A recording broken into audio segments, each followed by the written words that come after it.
What's going on, everybody? It's Matt, aka the Lumberjack Landlord. Super excited to have Dion from Dion Talk Financial Freedom here. Dion, how's it going, my man? We rarely get to do stuff just the two of us.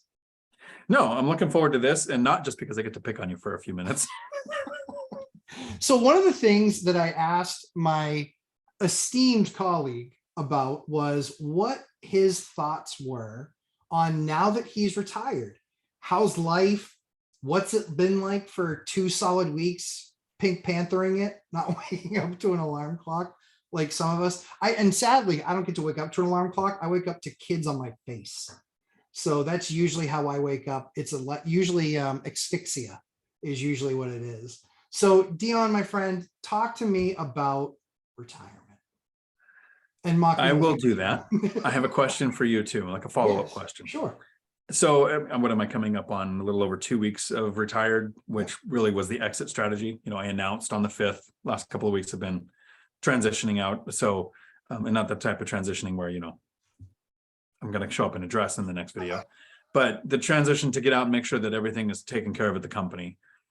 So I haven't had that full, I have nowhere to be experience yet. So in a month, I think we should revisit that. Yes. My question for you is, how do you know when it's the right time to quit your job? Boy, I probably have to think 6 years ago. I mean, I think it's a great question. I think that, you really, for me, it's knowing that I'm not ever going to go back to it. So it's really being done, not just with the company, but with the lifestyle of every 30 days, every 90 days, I'm a commissioned salesperson, or I'm in an executive position, but run teams that are commissioned and I'm commissioned and et cetera. And so I think that that's a very specific lifestyle. One of the things that we all talk about that are in it, we all talk about the fact that it's kind of like dog years. It's a stressful position because you have 2 bad quarters in a row and you're being talked to and probably put on what's called a PIF, which is a performance, or a PIP, a performance improvement plan. Just shows you how many times I haven't been on one of those. But they call them PIPs. And so that's what we have to do to reps that aren't performing. And it's because yesterday's trophy doesn't win you tomorrow's ball game. And so everybody has to be productive. And so I think the how do you know part is, I'm kind of good with that. It's like, it's been a great run. I've been super blessed to have an amazing career and work with some absolute amazing people and superstars, sprinkled in with a few assholes. And you know who you are. And so I think that, I'll send them this video because they'll definitely know who they are. But I think that's where it comes to play for me is, I think I know I'm done when it's not the same fire every single day. It's not, stoked to 1,000,000 degrees.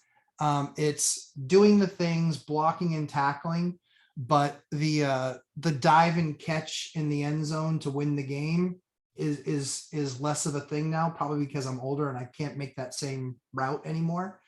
But yeah, I think I look at it and I say, I think I'm productive. I know I'm doing a good job for the company. But I think that you definitely start to see where the same things grind on you a little bit more. The same situations, you don't bounce back as quickly from them anymore. So that's where I think I kind of know. I think it's one of those things where I just look at it and say, this is for sure the last company I'm with, I believe. And I don't want to ever have to go back to it. When I walk away, I don't want to Michael Jordan it. That's a b-ball reference. And so I don't want to, be gone for a while and then go back and then be gone for a while again and then go back. So I really want to know that I'm done. And so I think I'm giving myself every chance to realize that I'm really done. If that makes sense. Let's see if I can say this without being insulting. But go ahead. In this video, I am realizing something very different between you and me. Yeah. To have a job or not have a job for you is a big emotional quote. Yeah. Am I ready because it's it's wearing on me more. I'm not bouncing back as fast. Mhm. I don't, all of those emotions that I just don't have. Okay. I think until So, you said it, I didn't realize I had them, but I think that right. That's why I'm glad we did this Yeah, video. for sure. Because for me, I break everything down logically, and I have emotions. I'm sure they're in there somewhere, but to be ready to quit your job, for me, it was 3 steps. Like I break it down logically. There was no, how do I feel? It was, do you want to? Like, do you Yes. hate your job? Do you dread getting out of bed in the morning? Sure.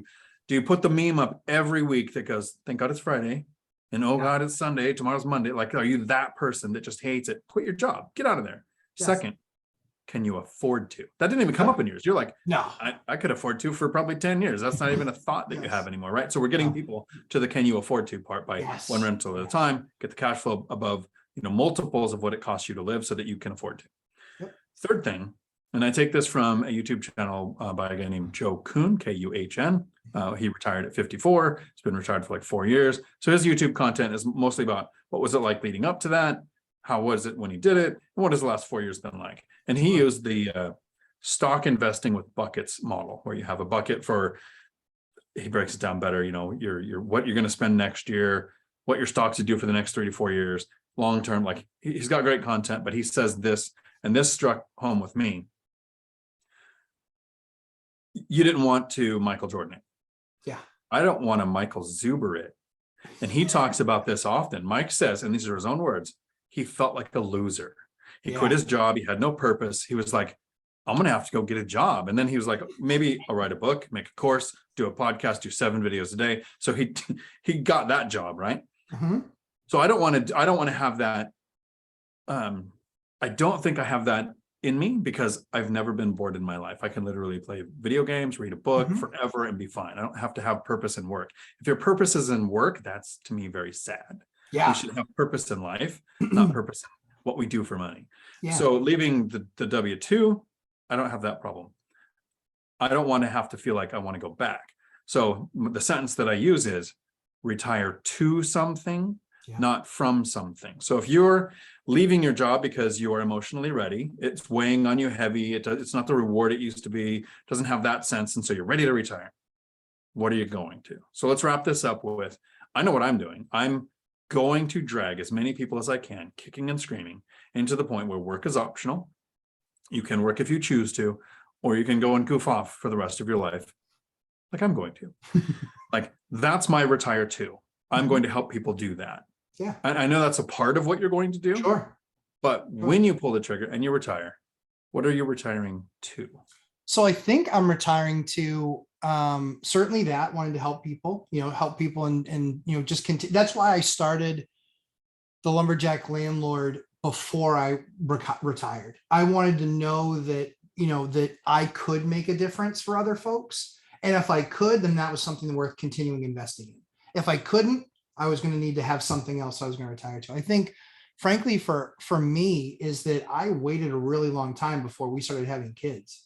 And so I'm actually one of those weirdos who I think kids are hilarious. I think my kids are even funnier. And so I'm actually retiring to fatherhood. I'm kind of retiring to, they have it pretty easy because my kids are so young that I was off the road then. So in the mornings they see me, and lunch they see me, and dinner they see me. But I would love to be able to do things that we couldn't do growing up, like go and take a vacation and be gone for a month, and like take them to do a lot of the fun things that you would do. But like take them along for some of that stuff. And so that's what I'm really excited to do, is kind of retire to being a dad.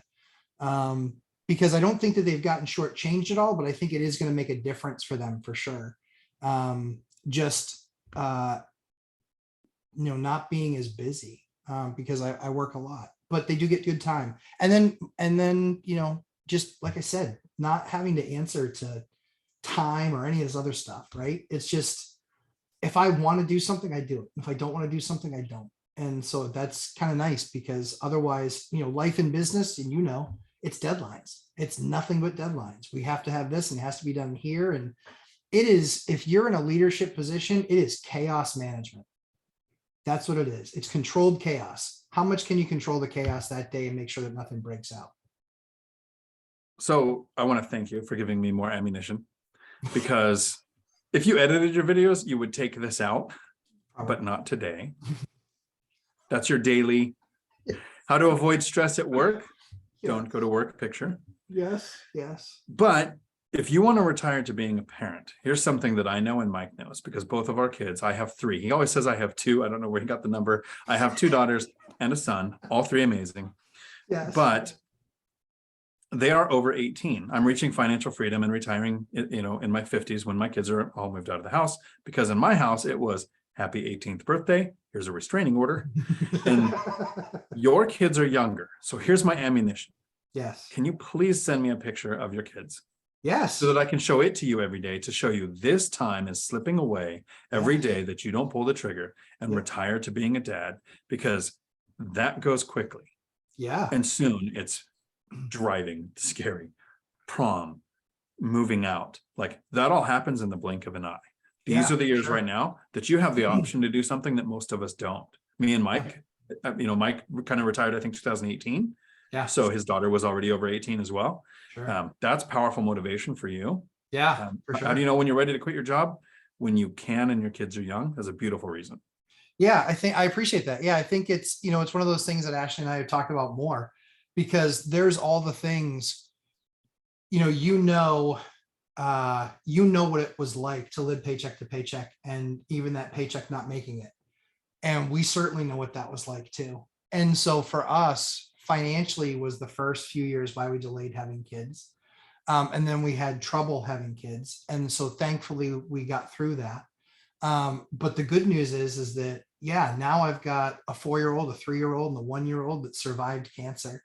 And so, yeah, for me, it's absolutely one of those things where I look at it and just say, I have a blast with my kids. I feel bummed when I have to walk in my office and my kids scream, "Bye, Daddy, thanks for working for us." Like that's like a big thing in our household. So, and they just know, because we really instill work ethic in them. We talk to them about work and doing your part.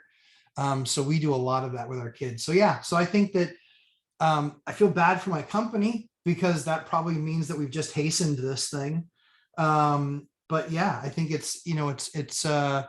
I waited a real long time to become a dad. I'm thrilled to be a dad. It's a blessing to be a dad. And yeah, so I'm very much looking forward to my kids getting to experience a lot of the things that we didn't get to as kids. There was food was more the priority than the vacation.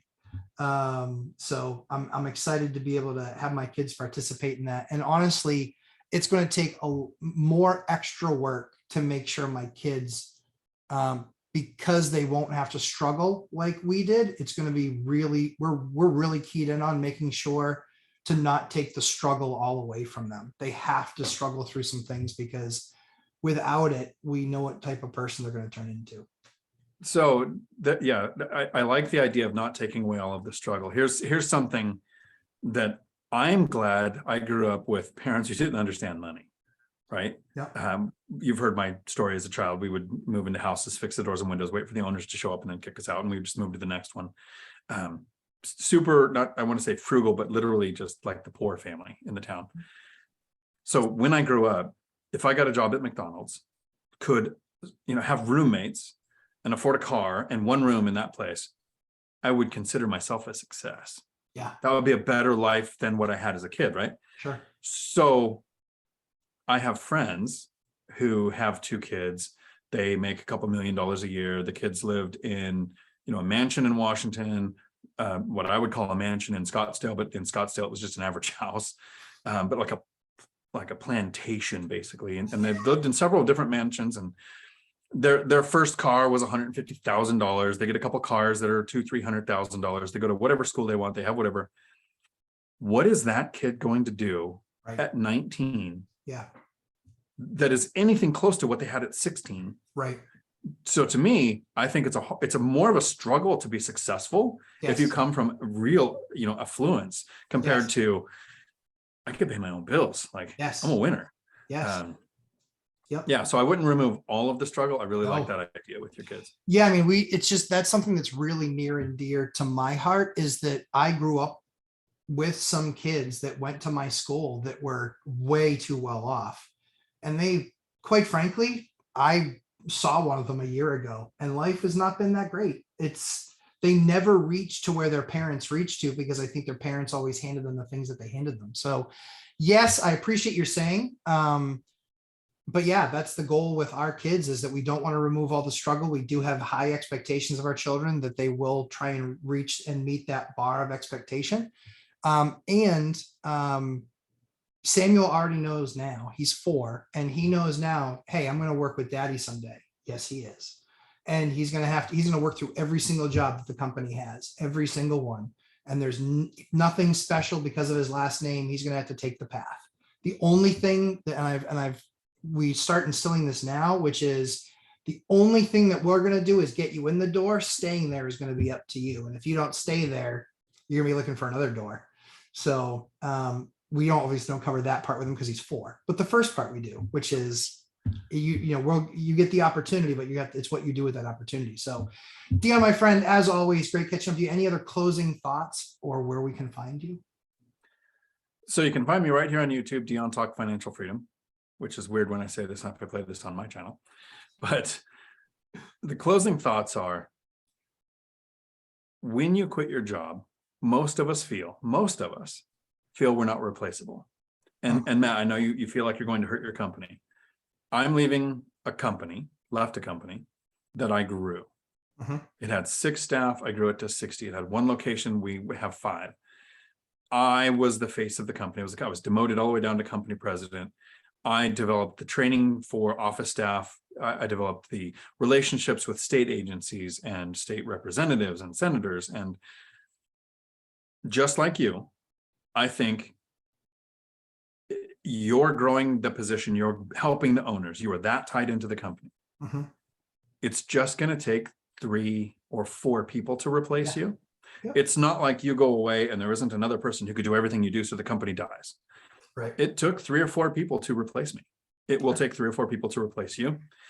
That is not a reason to stay in a job that is taking your time away from your kids. Sure. Agreed. I concur.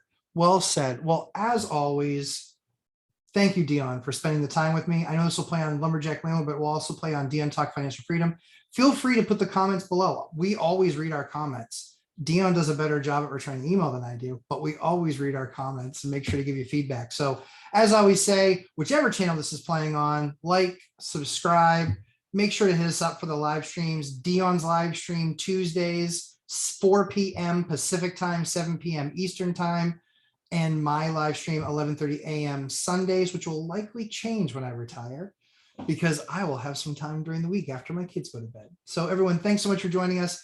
Dion, appreciate the time, and we'll look forward to catching you on our session tomorrow on One Rental at a Time and how we're going to help people understand unit house hacking. Ciao. Thank you, sir.